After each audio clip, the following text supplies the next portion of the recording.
that we've had with you, and we certainly appreciate you. And what we would like for you to do is to give us some background, education, and some of your experiences so that our audience might know more about you and some of the things that have happened to you since you first started with us more than 9 years ago. Let's do it from that perspective. Well, Dr. Haney, I am in the 11th grade. I go to the Nashville School of Arts, where my specialty is music. I play trumpet and French horn and piano. I do jazz band, classical, and marching band with the Pearl Cone Marching Band in North Nashville. Growing up, I loved music, and I still do, but I also had a pull towards politics.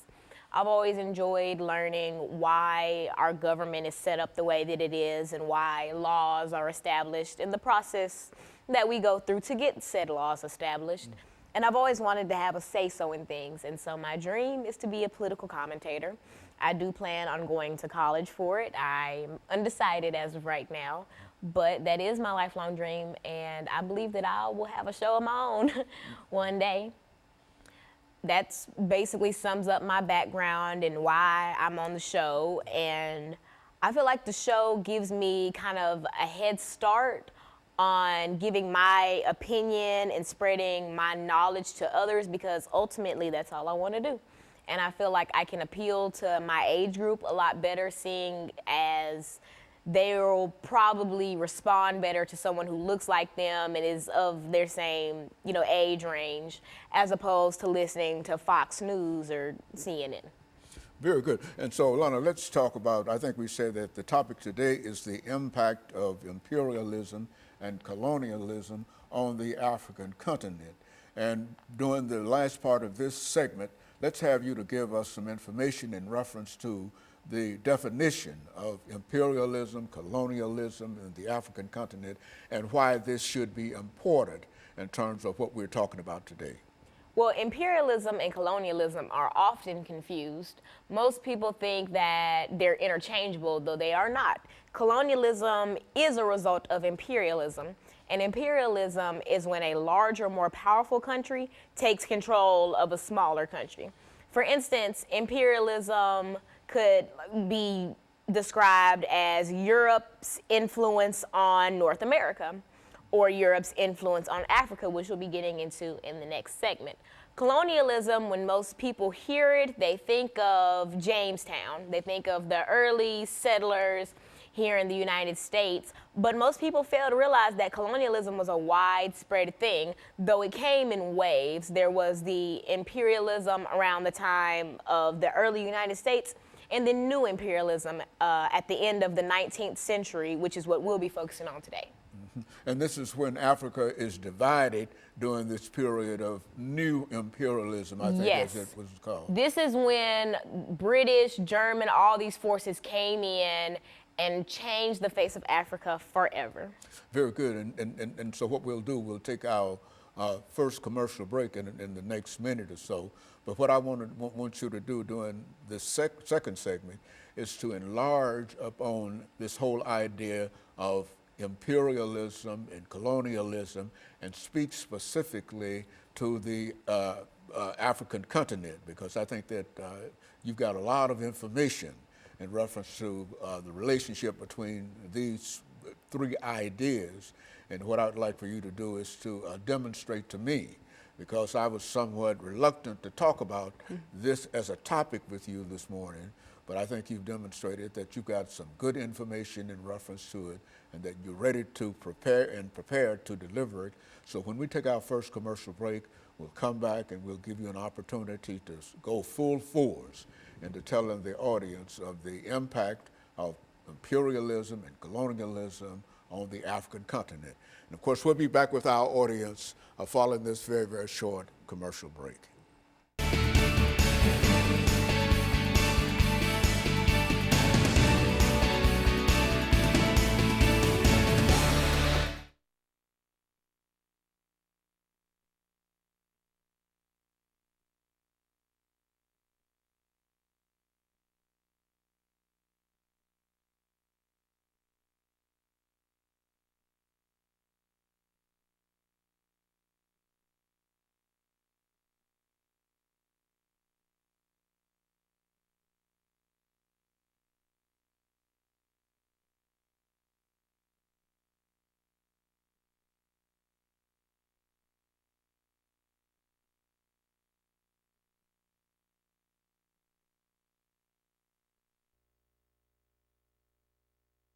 back to the second segment of the show for today, and then we'll talk about the impact of imperialism and colonialism on the African continent. And Yep. then we can get into it. We'll have 8 minutes to do. This is going to be 8, right? Yeah, and then 8 10. minutes, then 10 minutes to do the second. Got it. I think that I'm going to make this segment like leading up to imperialism, and then the 10 minutes like during and after. Okay, yeah, Okay, well, yeah. however you want to do it. Okay. As long as you can keep on doing it and keep on speaking and making noise over there, you don't have any problem. The only problem with television is when it goes silent. Nobody says anything. See, because that's You when don't have that problem that's with when me. people stop and look, start around. Or they'll be listening in look. bed and they Yeah, leave and sit up. stop. And It's gone silent. So Oh, man. television don't go silent. No talk show. But I think this is a good show. It's demonstrating you got some knowledge and some information that. Did you hear my neck pop? What? Did you hear me pop my neck? Was that your neck? Yeah. I thought that was you. Let me see. Well, I already did. What, you pocket? Uh-huh. I was like that. Yeah. Yeah, well.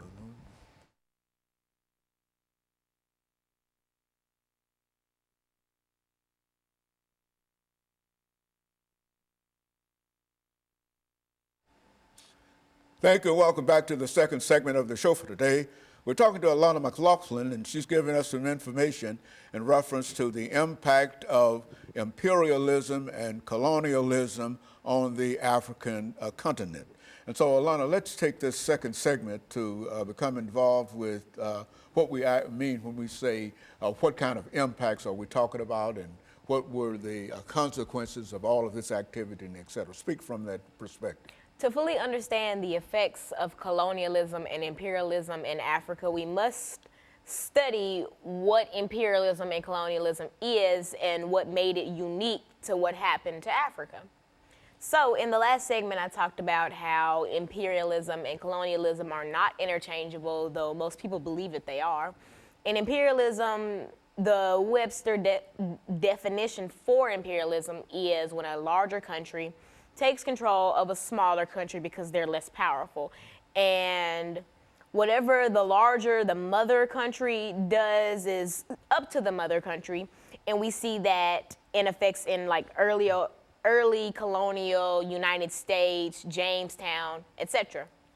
But what happened to Africa is much different than what happened in North America because the United States ended up becoming an empire. We see during this new imperialism period, the late 19th century to the early 20th, and the United States around this time, we were experiencing the Industrial Revolution.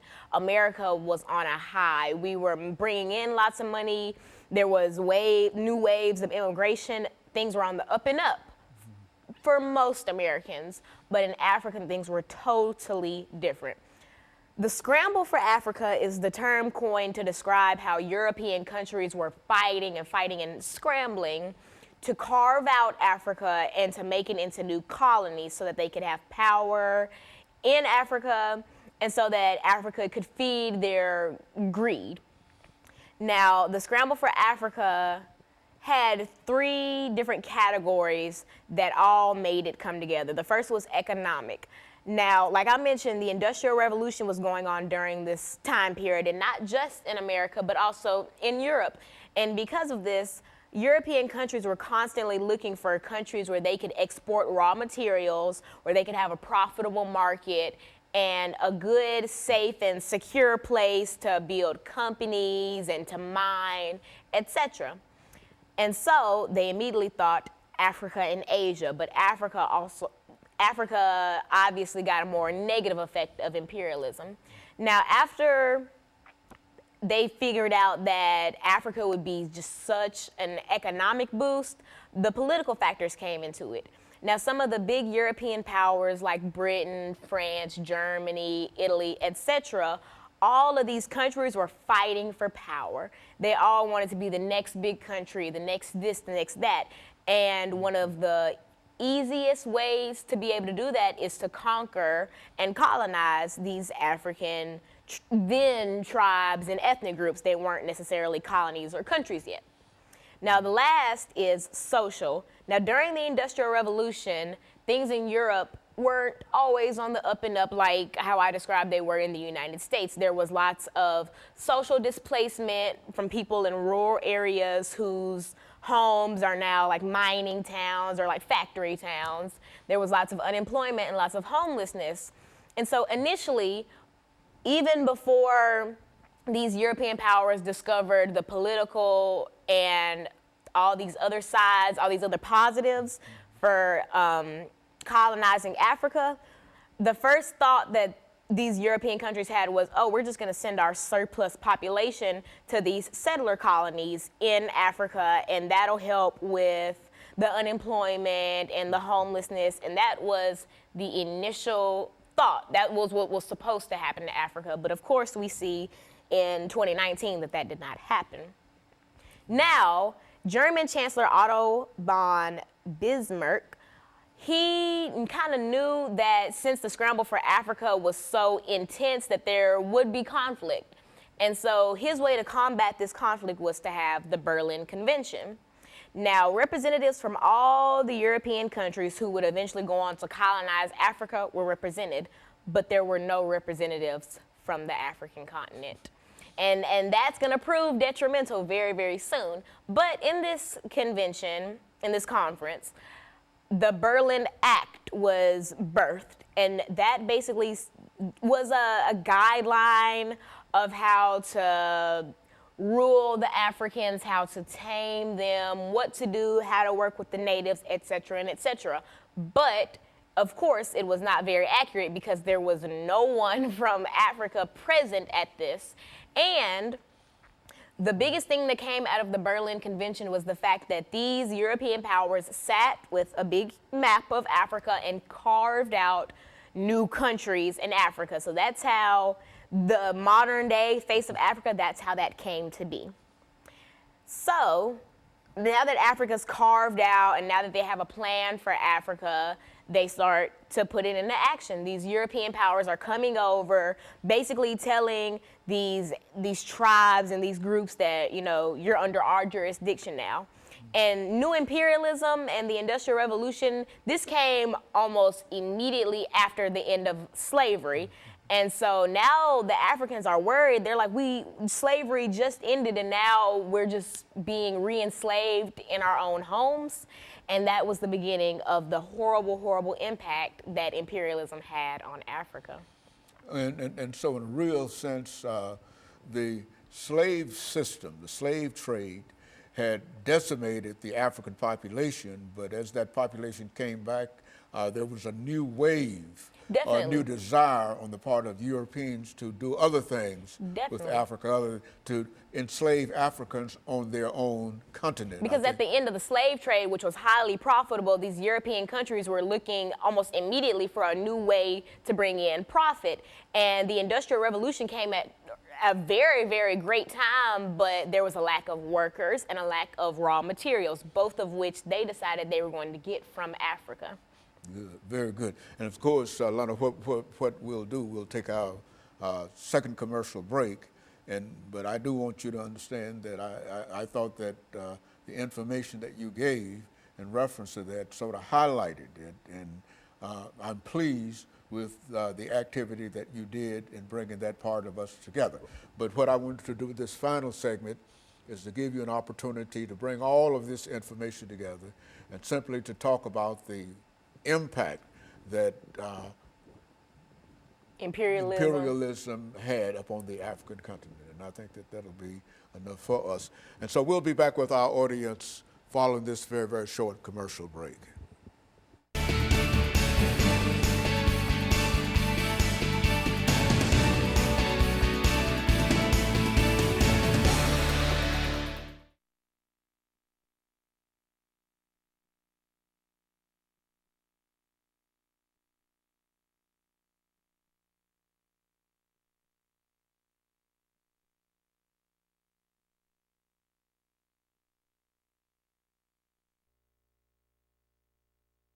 Because sometimes I don't have anything to say in reference to it. So, pull it all together.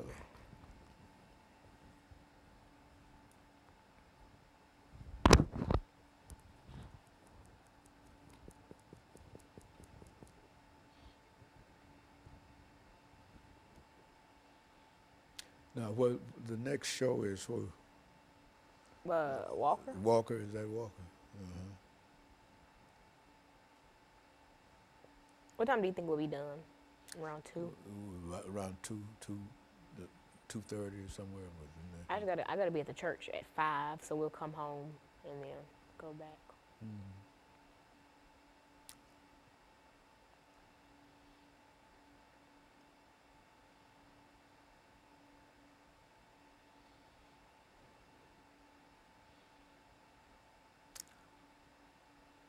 We have to roll it down. That's some time we didn't use, you know that. Oh, I didn't. Yeah. I didn't know. So you don't see it, but I can see it. Yeah, I don't. I'm just going with the flow. Yeah. Well, that's all right.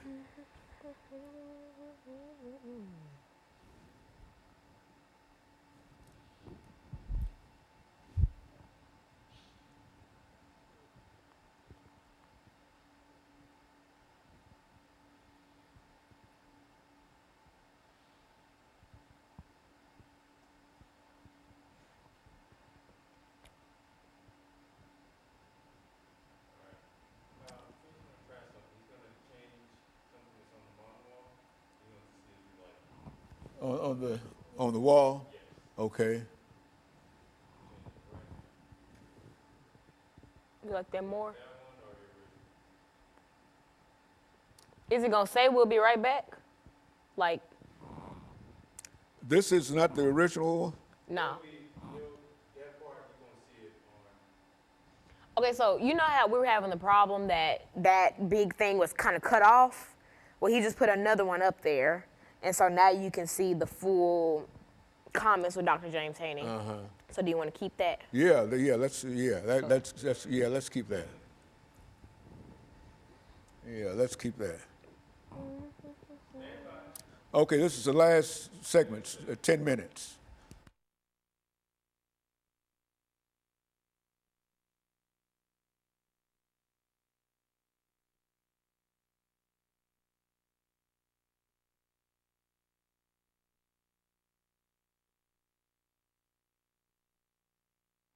Thank you and welcome back to the final segment of the show for today.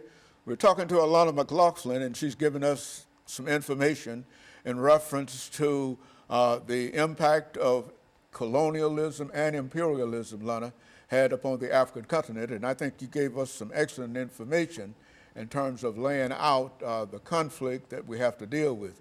But let's take the last 10 minutes of this program to give you an opportunity to develop this idea of the impact and the reasons for some of the things that we're talking about here.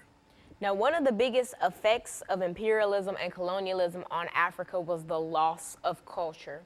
There was this idea that the Europeans had that, oh, we're the smartest and the most able people in the world, and so everybody should try to be more like Europe. And so after carving out Africa at the Berlin Convention, these powers believed that they were going to take their Western ideals and Western culture and Western language and throw it onto Africa, which in turn stripped Africans of their native tongue and their native clothing and their way of life before they were disturbed. One of the darker effects of imperialism is ethnic conflict. Now, most people, they hear about different African countries that are in civil war or that are just in the dumps, and they hear about it and they believe, oh, Africa, they're just crazy and they're this and that and they need to be tamed. But most people fail to realize that there is a reason why these African countries are in the state that they're in. In 1994, the Rwandan genocide, the Tutsis and the Hutus. Most people don't know that back when Germany had control of Rwanda, a lot of times they had this system of racism and segregation between the Tutsis and the Hutus, and often the Germans would cater more to Tutsis, which really wedged the Tutsis and the Hutus apart. About 30, not even 30, a few years after the end of imperialism, though its effect has never really ended, a few years after the official end of imperialism, we see Formal imperialism. exactly we see and new imperialism. We see the Rwandan genocide, and most people think, oh, and I'm sure in 1994, the Americans and Europeans who were watching the genocide from the comfort of their homes were just like, oh, these Africans, they need to be tamed and they need somebody to come in and help. But they fail to realize that because of this systematic racism that the Germans put upon the Tutsis and the Hutus, it drove them apart. And so the Hutus finally gained control of Rwanda, and in 1994 killed 800,000 Tutsis in the span of 2 or 3 months, I believe. And a lot of people fail to realize where this type of stuff comes from. For instance, in the Congo, they're in civil war right now. A lot of people don't understand why they're in civil war or what's happening or why the M23 has control of the Congo, but it all stems back from imperialism. It stems back from pitting these countries against each other. It stems from ripping them out of their homes, forcing them to work, forcing them to find shelter in these gangs, in these groups, in these terrorist groups, forcing them to compete with Europeans for a way to live. We see in the Virunga State Park, which is home to the rare mountain gorillas in the Congo. The Congo is currently under the control of the M23, and the state park is struggling to stay open while there are powers that are coming in that are trying to mine in the park, though mining is illegal in the park, and that are trying to take away the livelihood of these people. And it just makes me sick that so many outsiders don't realize that Africa as a whole, the continent, did not choose to be the way that it is. And it certainly did not choose to be portrayed the way that it is.